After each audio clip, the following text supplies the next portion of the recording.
SmackDown is the land of opportunity. This is what Daniel Bryan and Shane McMahon like to tell us, and in some ways that's true. I mean, look at Rusev. He got a sniff of an opportunity, and he got Rusev Day over, and then he vanished from TV. Anyway, that's neither here nor there. Regardless what's real and what's not though, at one point the blue brand was definitely one hell of a weird place to be, with scenarios going down that wouldn't be out of place during a reality show about criminals. So much weird has happened on SmackDown over the years, it's easy to forget, or maybe we do that on purpose, to clear our minds of the shocking things we've seen. Let's hit the reset button on that right now, however, because I'm Simon from What Culture and this is 10 disturbing WWE SmackDown moments you totally don't remember. But before we begin, don't forget to subscribe to stay notified. Ding, ding, done. Number 10, JBL's Jingoism. When JBL and Eddie Guerrero began to feud in 2004, it seemed likely that something would happen in regards to Guerrero's Mexican heritage. This is WWE after all, and we all know how much they enjoy going down that well. Unfortunately, this was just all too uncomfortable. As well as beating Eddie within an inch of his life and giving his mother a supposed heart attack, JBL went out onto the US-Mexican border and literally kicked some innocent people right in the ass to get them out of his country, quote unquote. Now, yeah, Bradshaw was a heel, but seeing this as a way to try and get heat may have hit a little too close to the bone, especially given some of the slurs that ran from his mouth. You'd never be able to get away with this today, and to be honest, it was just a touch too awkward to be considered entertainment. Number 9, a fatal four-way. Some groundwork quickly. At one point on SmackDown, Billy Gunn and Tori Wilson were in a rivalry with Joey Noble and Nydia. This was spurred on by Noble offering to buy a night with Wilson, her refusing, and that, for some reason, just spurring Noble on all the more. That's bad enough, made worse when Taz on commentary actually said,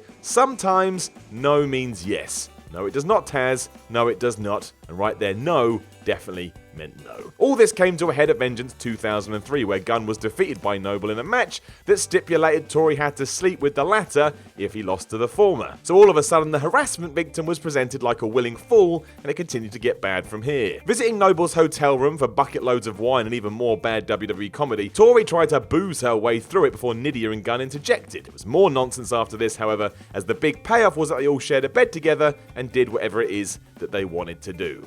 Either way, the hell. Number 8, Latino Heat. More Eddie Guerrero madness from the mid-2000s as WWE elected to use his tragic passing as an opportunity to build the program between Randy Orton and Rey Mysterio.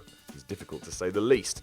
All this got really bad in February 2006, less than 4 months removed from Eddie's death, when Orton's tactics to goad Mysterio into a title match was to tell him that Guerrero was, well, rotting in hell. Unfathomable? Yes. Uncomfortable? Yes. Unnecessary? Yes. There is no twist or punchline answer. It was straight up rotten and we just didn't need to see it. A lot of people say that Eddie wouldn't have minded, but that's kind of by the by. It was horrible to watch and that's the main problem with it. It just felt far too exploitative. Number 7, Al Wilson. Brace yourself in if you don't know this story, because it's about to get really bonkers. Fresh off a divorce, Tori Wilson's dad Al decided he would sow his wild oats by getting with Dawn Marie. This naturally perturbed his daughter and the two women began to feud over it. Unfortunately, Al was into Dawn a little too much and during one crazy night, he died. And yes, I said he died from having sex with Dawn Marie. That was the story. You think we could have just ended there, but of course not. This is WWE in full flow, so the angle was booked that Dawn and Tori should have a big fight around Al's open casket. It's even worse in reality than it is in your head, and the sheer lack of believability from both women made it even worse. This should never have made it to the ideas room, let alone on television, and yet it exists. And you can watch it on the WWE network right now. Number 6, funeral crashing. Now, a lot of people love this segment and I can see why. So over the top it was funny, but that aside, you still can't try and justify it as anything but disturbing when all is said and done. It's nuts. But yes, in November 1999, the Big Show was mourning his deceased father at his funeral when the Big Boss Man arrived to cause havoc. When I say havoc, I mean he tied a chain to the casket before pulling it away in his cop car. Show was enraged, as he should have been, and jumped onto the casket to try and stop this from happening. Big Show kinda got something from this, as he won the WWE title at Survivor Series soon after, and then would feud with the Big Boss Man, but still, this was unreal to see live, even if Vince McMahon and co got away with it, because it was also campy. Try explaining it to a non-wrestling fan though.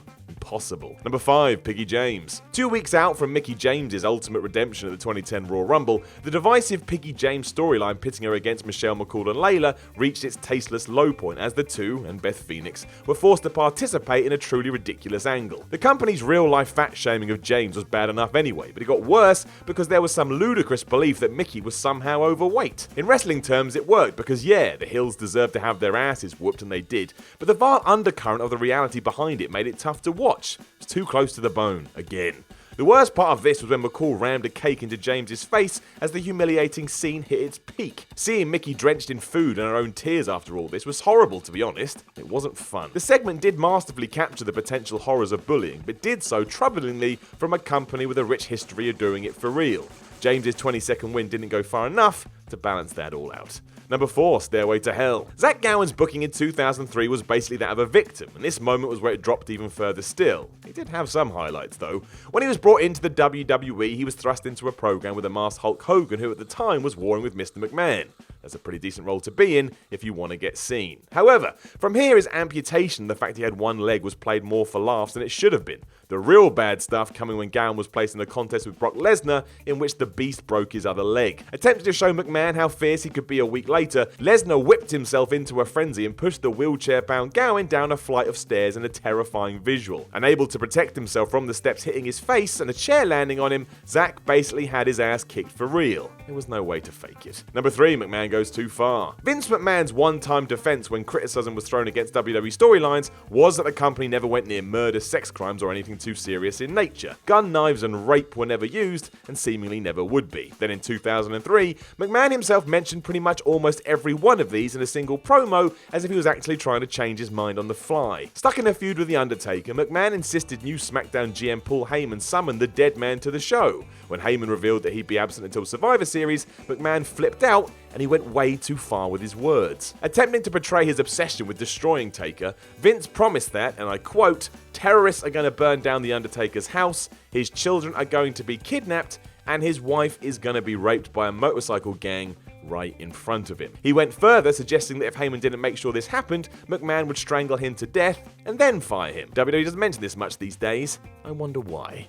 Number 2. Kurt Angle and Booker T. One day, somebody at WWE woke up and said, "Hey, great idea, guys. Let's have Kurt Angle stalk Booker T's wife." What's worse is that everybody else agreed. Aside from some of the lines that came out of Angle's mouth towards Sharmell during this, he called her a gutter slut numerous times, he also at one point said he wanted to have bestiality sex with her. Kurt didn't mean this, I don't believe, but he said it, and error or not, it made the whole thing even worse. All this was because Booker had cost Angle a shot at the WWE title, and that apparently was enough for the former Olympian to threaten to rape his partner. I mean, what on earth is going on here? There was also a horrendous visual between Angle and Sharmell that beggars belief when you see it, and it resulted in Kurt winning a major part of the feud. This threw the idea of good taste out the window. It was just bad all round.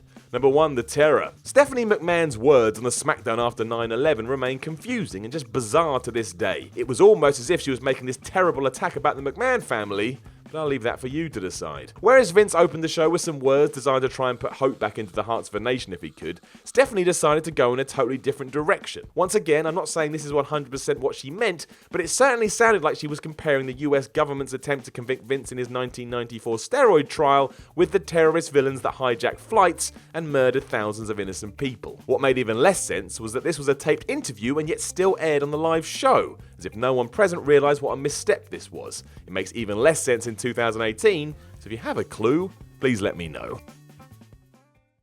Hey guys, thanks for watching the video. Don't forget to subscribe below, and if you're looking for more content like this, then try a few things that are floating about around my ears. It might be fun. I can't promise it though, but it might be.